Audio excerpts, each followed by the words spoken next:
I'm 46, a single dad who raised my daughter Emily, now 26, basically on my own, after her mom, Vanessa, bailed when she was just 5 years old.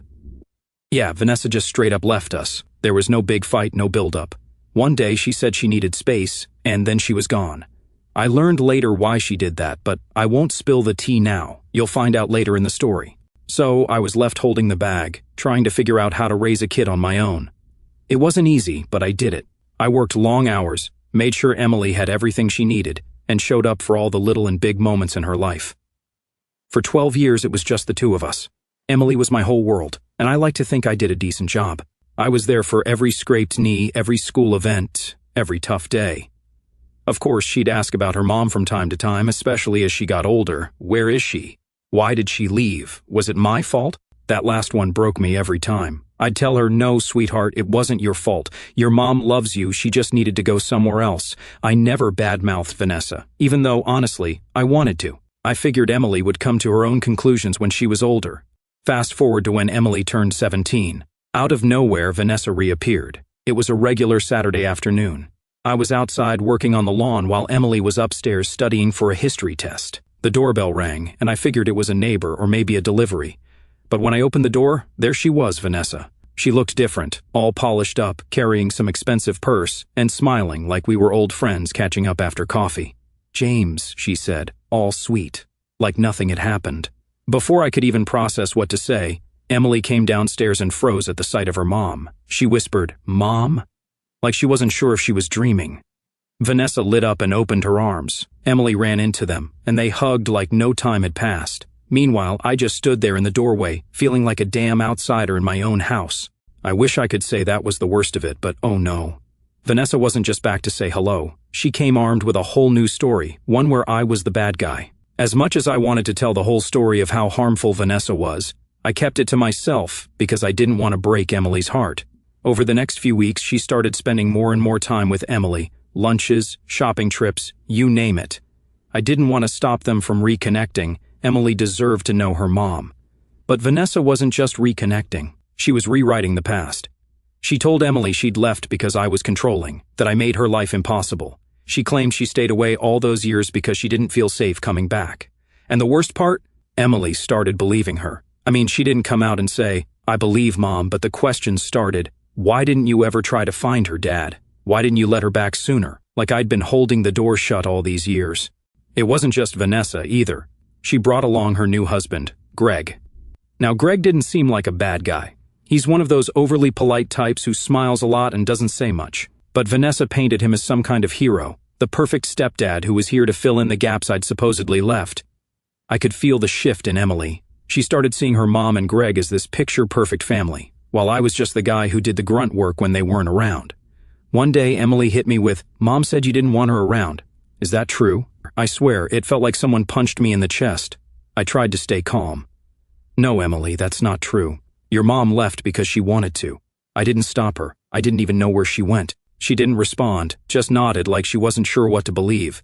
That was the worst part, seeing my own daughter doubt me after everything we'd been through. Vanessa kept pushing her, we're one big happy family act. She'd show up with Greg, all smiles, picking up Emily for another outing. I'd watch them leave, feeling like an outsider in my own daughter's life. I figured I just had to wait it out, let Emily come to her senses. But honestly, I wasn't sure how much longer I could take watching Vanessa rewrite history and make herself the hero of Emily's story. So, fast forward a few years and Emily is now 26, engaged to her boyfriend, Ryan. I like the guy. He's solid, works hard, treats Emily well, and doesn't come off as a know-it-all like some of the other guys she dated. When she told me they were getting married, I was genuinely happy for her. I figured this would be one of those milestones where we could reconnect, you know? I imagined us working together on the plans, laughing about how stressful weddings are supposed to be. And honestly, I thought I'd play a big part. I mean, I raised her, right? Walking her down the aisle was always something I just assumed I'd do. At first, it seemed like things were going that way. Emily asked for my help with the guest list and even ran some venue ideas by me. She seemed excited to include me, and I told her I'd help cover some of the costs. I'm not rich or anything, but I'd saved up a little over the years and figured it would be a nice gesture. Of course, Vanessa was lurking around the edges of every conversation. She'd pop up with suggestions about the wedding, flowers, catering, even Emily's dress. At first, I tried to ignore it. It wasn't my place to tell Emily who to listen to. But then Vanessa started making herself the center of the plans. She'd say things like, "Oh, Greg and I have connections with this amazing photographer," or "Greg's friend owns a venue, and he could give us a great deal." Emily seemed all for it, which stung a little, but I let it slide. This was her wedding, after all. Things were rolling along until Emily and I went out for dinner one night. It was supposed to be a casual thing, just catching up and talking about wedding stuff. We were at this little diner we used to go to when she was younger, and I was feeling pretty nostalgic, honestly. We were halfway through our burgers when she hit me with it. "Dad, I've been thinking about the ceremony," she started, looking down at her plate. I nodded, figuring she wanted advice or something. "Yeah, what about it?" She took a deep breath and said, "I think I want Greg to walk me down the aisle." I froze. For a second, I thought I'd misheard her. "Greg?" I repeated, trying to keep my voice steady. She nodded, still not looking at me. "Yeah, he's been such a big part of my life these past few years, and Mom thought it would be meaningful." There it was, Mom thought. Vanessa's fingerprints were all over this. I didn't know what to say. I just sat there, staring at her. This was supposed to be my moment. I'd been there for everything, every school event, every tough day, every achievement. And now she wanted Greg, a guy who showed up halfway through her life, to take my place. "Okay," I finally said, keeping my voice as neutral as I could. Emily looked relieved, like she'd been expecting me to blow up. "I just think it would mean a lot to everyone, you know? It's not about replacing you or anything. Not about replacing me. Then what the hell was it about?" The rest of the dinner was a blur. I think I nodded a lot and made some lame comments about how the food was good, but inside I was fuming. How could she not see how hurtful this was? When I got home, I sat down and tried to make sense of it. I went through every memory of raising her, wondering if I'd messed up somewhere. Did I not show her enough love? Did I make her feel like I wasn't there for her? But no, that wasn't it. I knew what this was. This was Vanessa. She'd been working on this for years, planting seeds, twisting the narrative until Emily believed Greg deserved this moment more than I did. The next day, I made a decision. If I wasn't important enough to walk my own daughter down the aisle, then I wasn't going to help pay for the wedding either. I called Emily and told her straight up, "Look, I love you, and I want you to have the wedding you want, but I can't support something that pushes me aside." She didn't argue. She just said, "I understand," in this quiet voice that made me feel like the bad guy. But what was I supposed to do? Smile and write a check while Greg played the role I'd spent 26 years earning? No thanks. Vanessa, of course, wasted no time jumping in. She called me a few days later, all fake sweetness. "James, I heard you're not helping with the wedding anymore. Emily's really upset." "Yeah, well, maybe she should have thought about that before asking Greg to take my place," I shot back. "James, don't be so dramatic," she said, like I was the one overreacting. "This isn't about you. It's about making everyone feel included." I laughed bitterly. Right, included, except for the guy who actually raised her. Vanessa sighed, like she was tired of dealing with me. "You're making this harder than it needs to be. Can't you just be happy for her? Happy?" That was rich coming from the woman who walked out on her kid and then swooped back in to manipulate the facts. I hung up before I said something I'd regret. After that, things got tense. Emily barely called, and when she did, it felt forced. Vanessa and Greg were clearly taking center stage in her life, and I was being pushed further into the background. I kept telling myself this was her decision, that I had to respect it, even if it felt like a slap in the face. But deep down, I couldn't shake the feeling that I was being replaced, not just on her wedding day, but in her life. So, after that dinner and the phone call with Vanessa, I was pretty much done bending over backward to make things easier for Emily. At first, I thought maybe she would come around. Maybe she'd realize how much this was hurting me and rethink the whole Greg walking her down the aisle thing. But nope. If anything, it felt like she doubled down. She started acting different, distant, cold even. She wasn't outright rude, but you know when someone's being polite just to keep the peace? That was Emily. Conversations that used to feel natural now felt forced, like she was just going through the motions. One day, I called her to check in, like I usually did. "Hey Em, how's everything going?" "It's fine," she said, her tone clipped. "I'm really busy with wedding stuff. Anything you need help with?" I asked, even though I knew the answer. "No, Mom and Greg are handling most of it." Of course they were. It stung, but I didn't press. If she didn't want my help unless it was financial, I wasn't going to beg for scraps. Still, it was hard not to feel like I'd been pushed out of her life entirely. This wasn't just about the wedding anymore. It was about everything. Vanessa, naturally, was loving every second of it.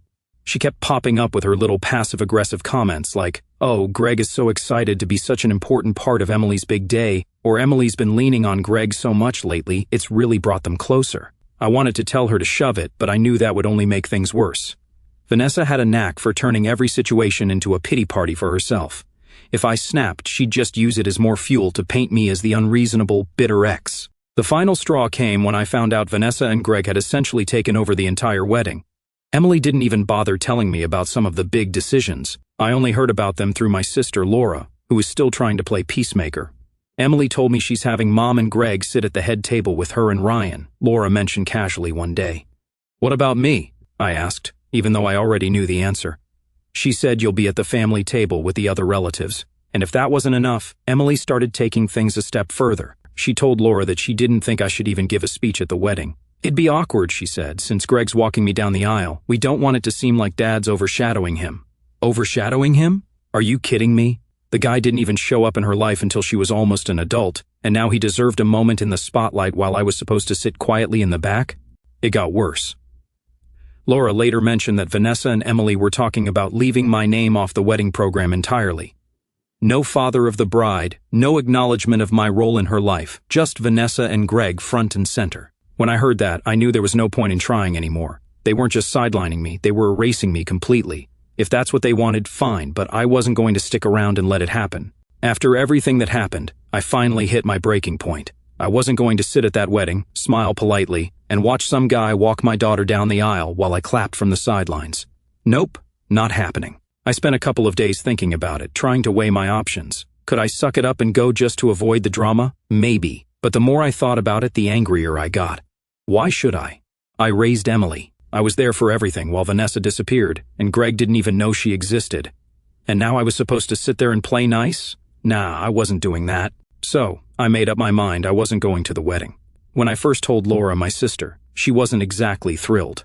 "James, she's your daughter," she said, exasperated. "You'll regret not being there." "No, Laura," I replied.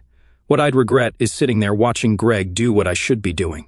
This isn't about me being petty, it's about respect, and Emily's made it clear where I stand." Laura sighed, but I could tell she wasn't convinced. "I get it, but don't you think skipping the wedding will just make things worse? You're handing Vanessa and Greg the narrative on a silver platter. She wasn't wrong, but I wasn't about to back down. They're going to twist it no matter what I do," I said. "At least this way I'm not torturing myself." And boy, did they twist it. As soon as Vanessa caught wind of my decision, the phone calls started. At first, she played the concerned co-parent card. "James, are you seriously not coming? Do you realize how much this will hurt Emily?" "She's the one who decided to hurt me, Vanessa," I replied calmly. "I'm just responding to her choice." "Don't be ridiculous," Vanessa said, her tone dripping with condescension. "This isn't about you, it's about Emily and her big day." "I know exactly what it's about," I shot back. "It's about you and Greg taking over, like you've been trying to do since you came back into her life." "I'm not playing along." That's when Vanessa shifted tactics. She went from concerned to outright manipulative. "If you don't come, everyone's going to see what kind of father you really are," she said. "You're going to embarrass Emily in front of all her guests." I laughed, but it wasn't because I thought it was funny. "Oh, Vanessa, you've been painting me as the bad guy for years. Don't act like this is something new. If Emily's embarrassed, maybe she should think about why I feel the way I do." Vanessa didn't like that answer. She hung up, but I knew it wasn't over. Next, Emily called. She didn't come out swinging like her mom, but I could hear the frustration in her voice. "Dad, what's this about you not coming to the wedding?" I took a deep breath. "Emily, I've thought about this a lot, and I just can't do it. I can't sit there and watch someone else take my place. It's not fair to me." "It's not about replacing you," she said, her voice rising. "I told you that already. Greg's been important to me too." "And what about me, Emily?" I asked. "Where do I fit in? You've made all these decisions to push me aside, and now you're asking me to just show up and clap politely. I can't do that." Emily sighed heavily, like she was the one being wronged. "I'm trying to make everyone happy, Dad. Why do you have to make this harder?" "I'm not making it harder," I said firmly. "I'm standing up for myself. You made your choice and this is mine." That didn't go over well. She muttered something about me being selfish and hung up. I sat there for a while after the call, but I knew I couldn't cave. Then the guilt tripping started. Vanessa started calling family members, telling them I was abandoning Emily on her wedding day. Suddenly, I had cousins, uncles, and even my aunt, who I hadn't spoken to in years, calling me to weigh in. "James, come on," one of my cousins said. "It's just one day. Don't let this ruin your relationship with Emily." "It's not one day," I replied. "It's the result of years of Vanessa twisting things to suit her benefit. This is just the final straw." Even my mom chimed in, and while she meant well, it still stung. "Honey, you've always been such a good father. Don't let this be the thing Emily remembers." Mom, she's the one who decided to cut me out, I said, trying to keep my voice steady. I'm not going to sit there and let her and Vanessa act like I don't exist. No matter how much they tried to guilt me, I didn't budge. I knew they were all getting their version of the story from Vanessa and Emily, and no one cared to ask me how I felt. The days leading up to the wedding were brutal. Everywhere I turned, someone was asking if I was excited or ready for the big day. I just smiled and nodded, keeping my decision to myself. The last thing I wanted was more people piling on. On the day of the wedding, I stayed home. I didn't want to be anywhere near the chaos. I spent the day cleaning the house, organizing my garage, anything to keep my mind off what was happening. Laura texted me later that evening. Well, you missed quite the show. What happened? I asked, half interested.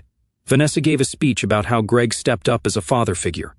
Not a single mention of you. I wasn't surprised, but it still hurt. Figures, I replied.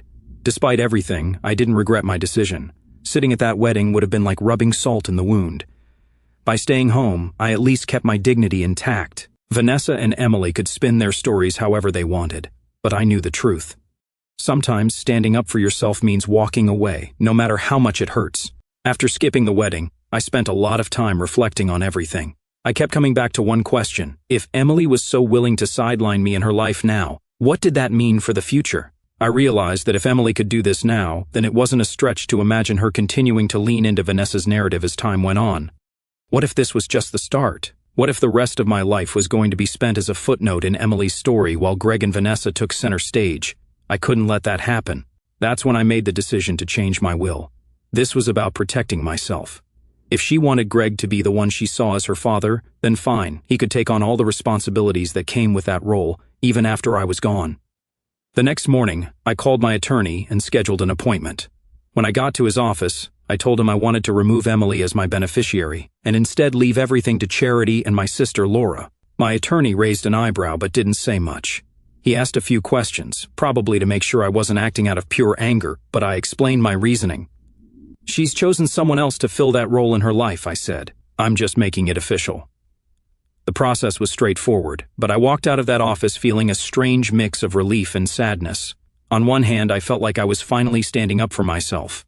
On the other hand, it was hard to let go of the vision I'd always had for the future. One where Emily and I were close, where I got to watch her grow into her life and family.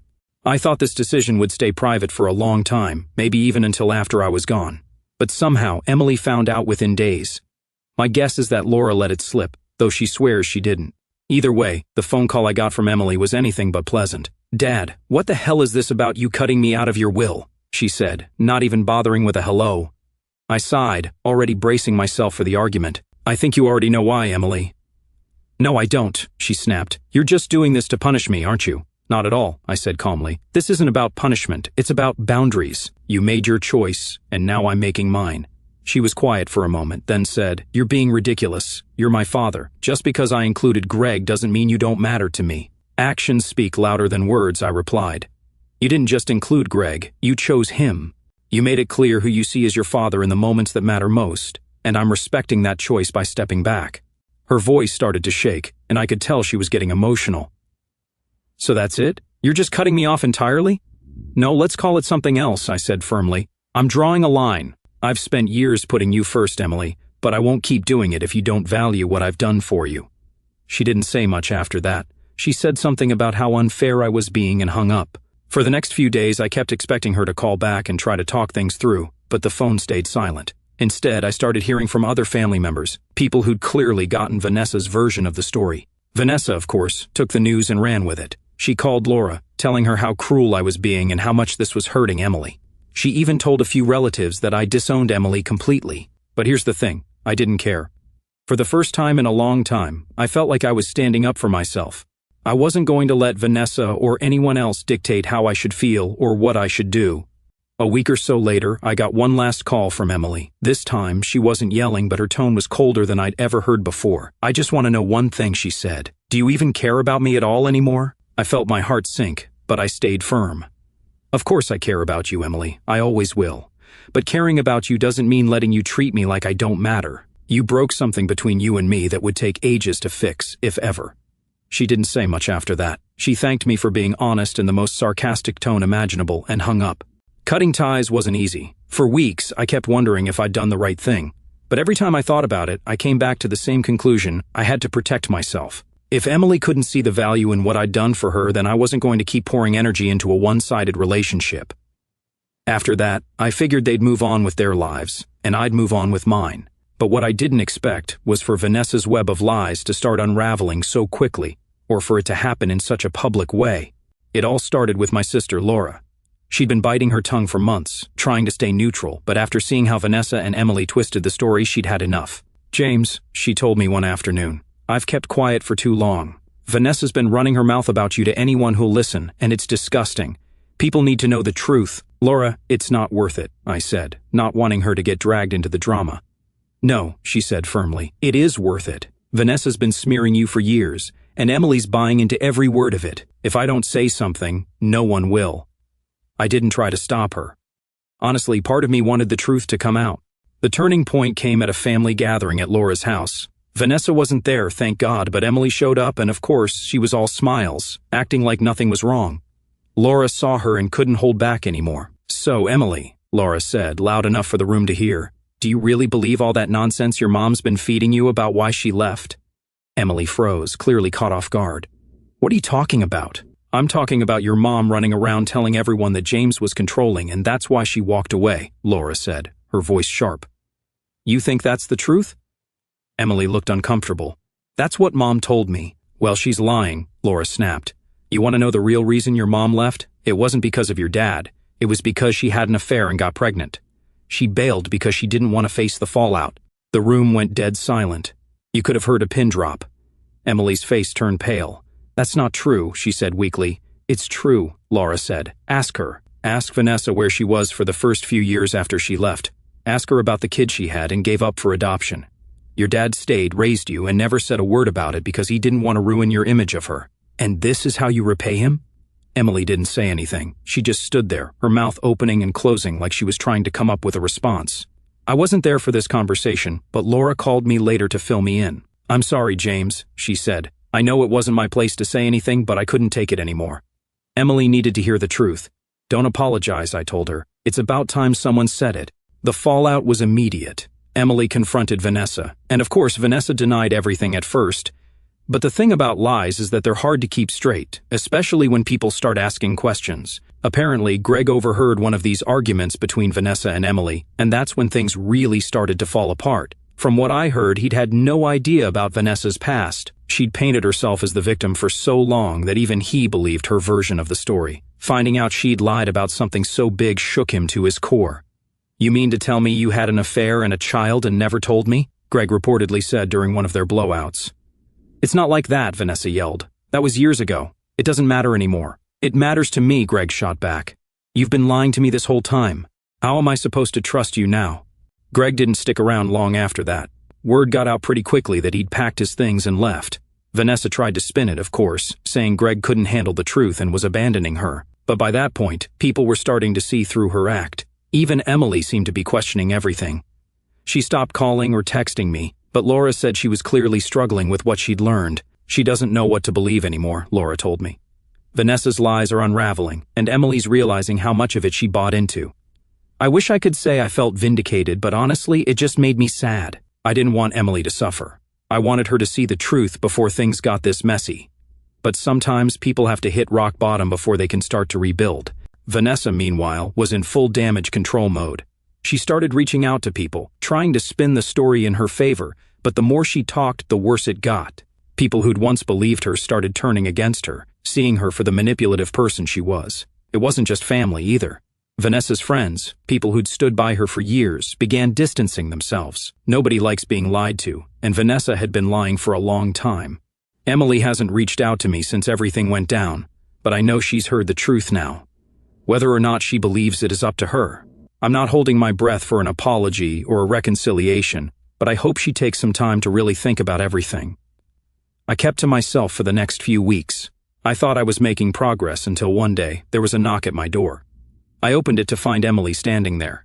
She looked worn out, like she hadn't slept in days, and for a moment I felt a pang of sympathy, but then I reminded myself of everything that had happened. "Hi, Dad," she said softly. I leaned against the doorframe, keeping my face neutral. "Emily, what are you doing here?" "I wanted to talk," she said, shifting nervously. "Please?" I let out a long breath. Part of me wanted to slam the door, but another part, the part that still remembered rocking her to sleep as a baby, couldn't do it. "All right," I said, stepping aside. She sat on the couch and I stayed standing, crossing my arms. "What's this about?" She looked down at her hands, clearly struggling to find the words. "I've been thinking a lot about everything. About the wedding, about Mom, about how I treated you." I didn't say anything, just waited for her to continue. "I know I screwed up," she said, her voice trembling. "I let Mom get in my head, and I didn't stop to think about how much it was hurting you. I made you feel like you didn't matter, and that's the last thing I ever wanted." Her words hung in the air, but they didn't hit the way I think she thought they would. I'd waited so long to hear her admit the truth, but now that she was saying it, it didn't feel like enough. "Why now, Emily?" I asked, keeping my voice steady. "Why come here now, after everything?" She looked up at me, tears in her eyes. "Because I'm sorry. I know I can't take back what I did, but I want to make it right. I want to fix this." I let out a bitter laugh. "Fix this, Emily? This isn't something you can just fix. You didn't just hurt me, you replaced me. You made it clear that Greg and Vanessa were your priority, and now that it's all fallen apart, you want to come back and pick up where we left off?" "That's not what I'm saying," she said, her voice cracking. I miss you, Dad." "I miss us." I shook my head, feeling more exhausted than angry. "Emily, I spent 26 years putting you first. I gave you everything I had, and when it came time for you to show me even a fraction of that loyalty, you chose them. Do you have any idea what that felt like?" She didn't answer, just wiped at her face as the tears started falling. "I'm glad you're starting to see the truth about Vanessa," I continued, "but this isn't just about her lies. This is about trust, Emily, and I don't know if I can ever trust you again." Her shoulders slumped, and she looked like she wanted to disappear into the couch. "So that's it?" she asked. I sighed, running a hand through my hair. "I don't know what the future holds, Emily, but right now, I need space. I need time to heal, and I can't do that with you in my life." She sat there for a moment, like she was trying to figure out if she should argue or just accept it. Eventually, she nodded. "I understand," she whispered. I walked her to the door, and as she stepped outside, she turned back to me. "I really am sorry, Dad. I hope one day you can forgive me." I didn't say anything, just gave her a small nod before closing the door. Vanessa, meanwhile, was still dealing with her own fallout. Word got around that Greg had filed for divorce, and most of the family had distanced themselves from her. She was on her own, and honestly, I didn't care.